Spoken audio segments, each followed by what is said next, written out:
Good evening, I'm John Smith with NewsXstream. Tonight we step into the tangled threads of global power, where trade becomes theatre and sovereignty is shaped not just in parliaments, but on shipping routes and diplomatic calls. The European Union, long a steady anchor in uncertain seas, now finds itself caught between two giants, the bold commands of Washington and the steely resolve of Beijing. And through the smoke of tariffs and the rumble of diplomacy, the EU has chosen a path, not of separation, but of strategy. Not to sever, but to de-risk. Rumors ripple across capitals. Whispers from Washington suggest the Trump administration is pressuring allies, Europe included, to choose a side.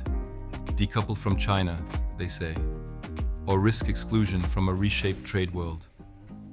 Maybe they should, Trump mused on Fox News, as if carving the globe with casual certainty.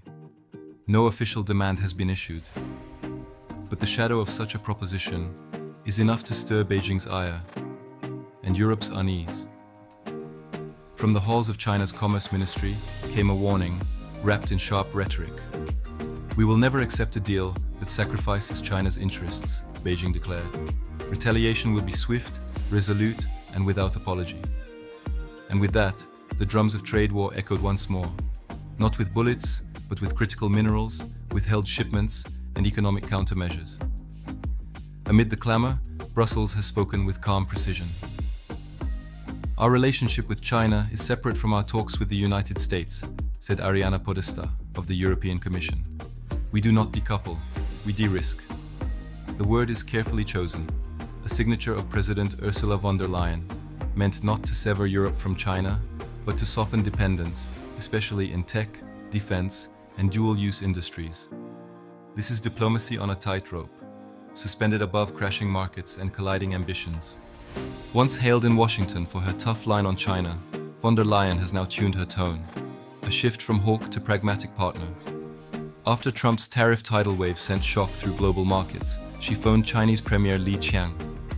Her message, let Europe and China steady the ship, uphold a rules-based trade order, and resist being forced apart. Beijing's version of the call, brighter still. Momentum of steady growth, they declared. Let us promote sound and stable relations. But Brussels, ever wary, tempers hope with warning. We will not absorb global overcapacity, von der Leyen warned, nor will we accept dumping from a market now blocked by American walls. Trade winds carry more than goods. They carry ideologies, ambitions, and anxieties. In 2023, the United States was Europe's largest buyer, but China brought more goods into the EU than any other nation. Europe sits between titans, one demanding loyalty, the other demanding respect. And as July's EU-China summit nears, all eyes turn to Brussels. Will the EU bend? Will it break? Or will it once again navigate between storms with a steady sail? Tonight, we are reminded that words matter. Decouple is a blade, de-risk a scalpel. One severs ties in haste, the other carves carefully through entanglement. The European Union, with its centuries of conflict-turned cooperation, chooses neither war cry nor surrender. It chooses balance.